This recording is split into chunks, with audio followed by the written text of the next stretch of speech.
Donc, la couleur de la graisse peut être blanchâtre. Si elle est blanchâtre, l'animal est jeune et la carcasse est de bonne qualité. Si la graisse est jaune, l'animal est âgé et la carcasse est de piètre qualité. Également, la teneur en graisse, la teneur en gras, c'est-à-dire la quantité de graisse également d'une carcasse est un critère de qualité.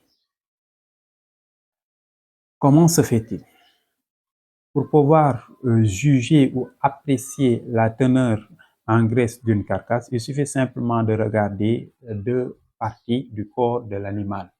Soit on regarde au niveau des côtes ou on regarde au niveau des rognons.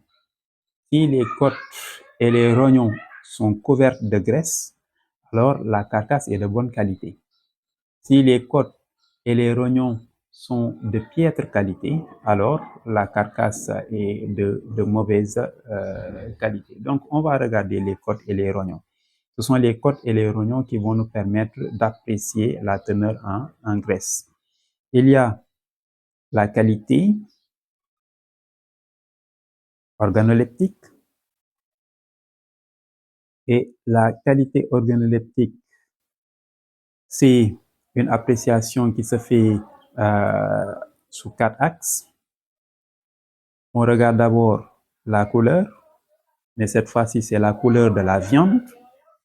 On regarde la tendreté de la viande. On regarde la jutosité de la viande. Et enfin, la flaveur. Donc voilà les 4 axes de la qualité organoleptique. Couleur. La couleur d'une viande, elle peut être rouge vif ou rouge sombre. Ça dépend. D'abord, rouge vif et rouge sombre, ça dépend des conditions d'abattage, mais également des conditions de conservation. La couleur recherchée est la couleur rouge vif parce qu'elle est appréciée par les consommateurs. Et cette couleur, elle est étroitement liée à l'alimentation, aux conditions d'abattage, au sexe de l'animal, à la race, mais également à d'autres facteurs. Et le pigment qui est responsable de cette couleur, c'est la myoglobine musculaire et l'hémoglobine sanguine.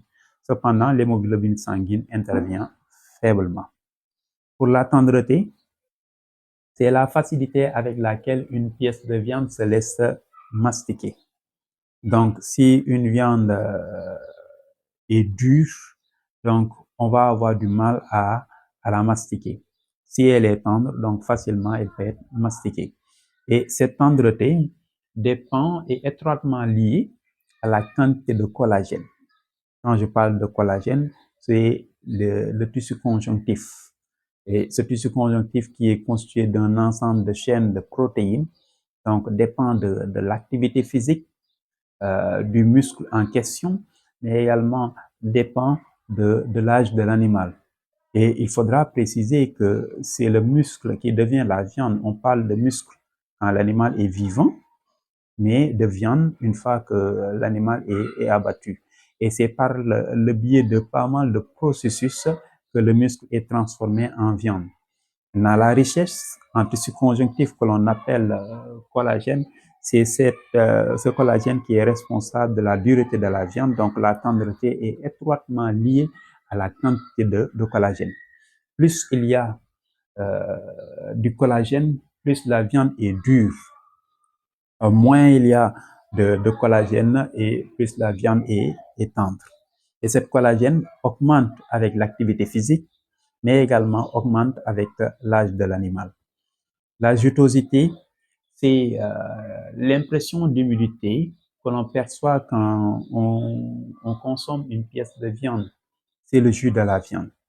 Donc, c'est la capacité d'une viande à perdre son eau. Et cette jutosité, elle est liée au pH, au PRE. PRE, pouvoir de rétention d'eau, donc qui est étroitement liée à la quantité de graisse présente dans la viande. Donc, est-ce que c'est une viande maigre ou, excusez-moi, ou est-ce que c'est une viande grasse? Donc, si c'est une viande maigre, très souvent, ce sont des viandes peu juteuses. Si ce sont des viandes grasses, donc très persillées, avec une graisse intramusculaire, donc ce sera des viandes juteuses. La flaveur, c'est les impressions olfactives et gustatives que l'on perçoit quand on consomme une pièce de viande. Donc, ce n'est rien d'autre que l'odeur et le goût de la viande. Et cette odeur et le goût de la viande également est étroitement lié à la graisse. On verra que la graisse joue sur la saveur de la viande.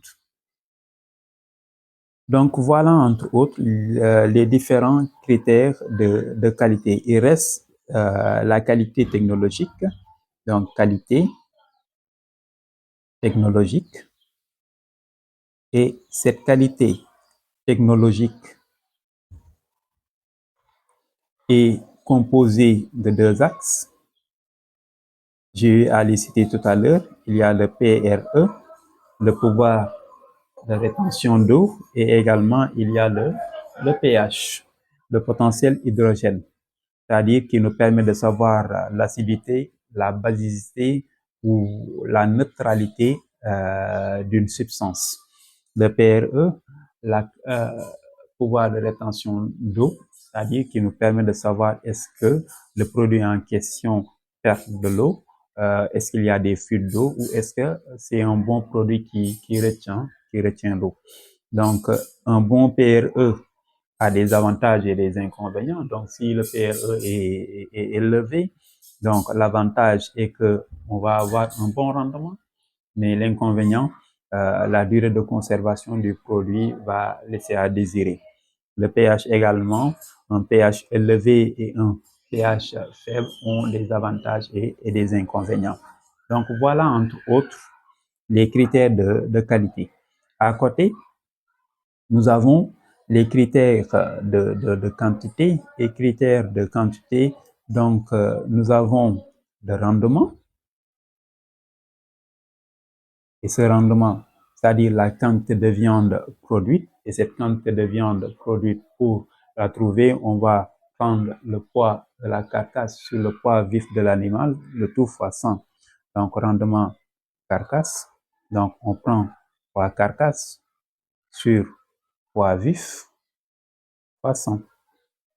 Donc, très souvent, c'est exprimé en pourcentage. Donc, ça, c'est le poids de la carcasse, poids vif. Et quand on parle de poids en boucherie, on pense naturellement à la masse. Hein? Donc, attention. Donc, rendement. Et à côté, l'autre maillon des critères de quantité, c'est la conformation. Et pour la conformation, c'est la répartition et le développement des masses musculaires sur le corps de l'animal. Donc, comment les muscles sont répartis, comment ils sont développés sur le corps de l'animal. Est-ce que l'avant est beaucoup plus costaud que l'arrière ou est-ce que c'est l'arrière qui est beaucoup plus costaud? Est-ce que le dos est large ou est-ce que le dos est étroit? Donc, ce sont ces différentes considérations qui vont donner naissance à ce qu'on appelle des profils. Et ces profils que l'on va avoir va dépendre de la conformation.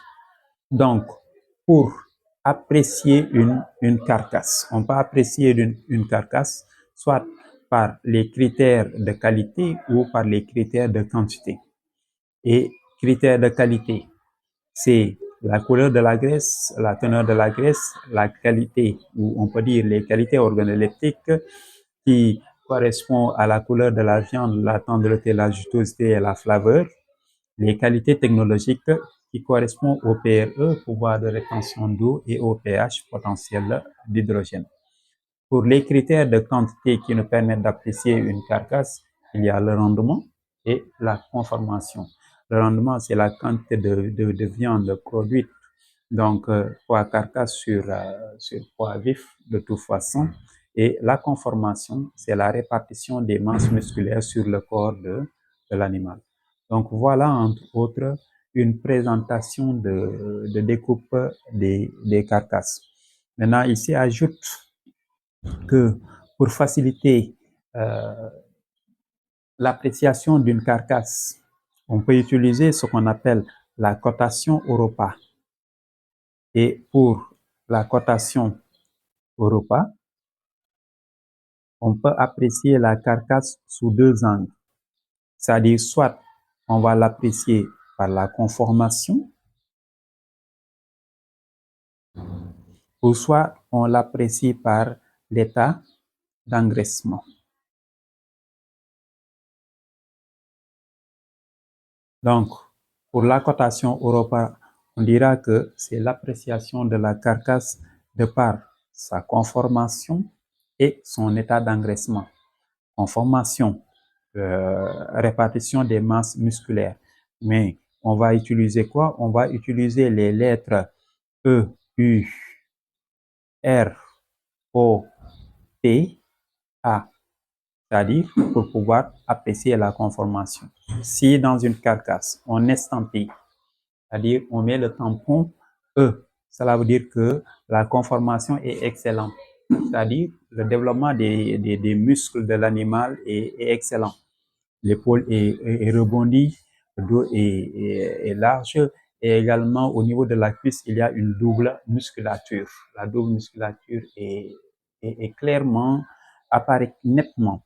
Donc, U veut dire très bonne, R veut dire bonne, O assez bonne, P passable et A médiocre. Et médiocre, c'est pas destiné à la consommation humaine, très souvent c'est destiné à l'industrie cosmétique et également à l'industrie qui fabrique les pâtés de chats et de chiens. Donc, pour la conformation, pour l'apprécier, on va utiliser les lettres de Europa, donc E qui veut dire excellente, U très bonne, R bonne, O assez bonne, P passable et A c'est médiocre.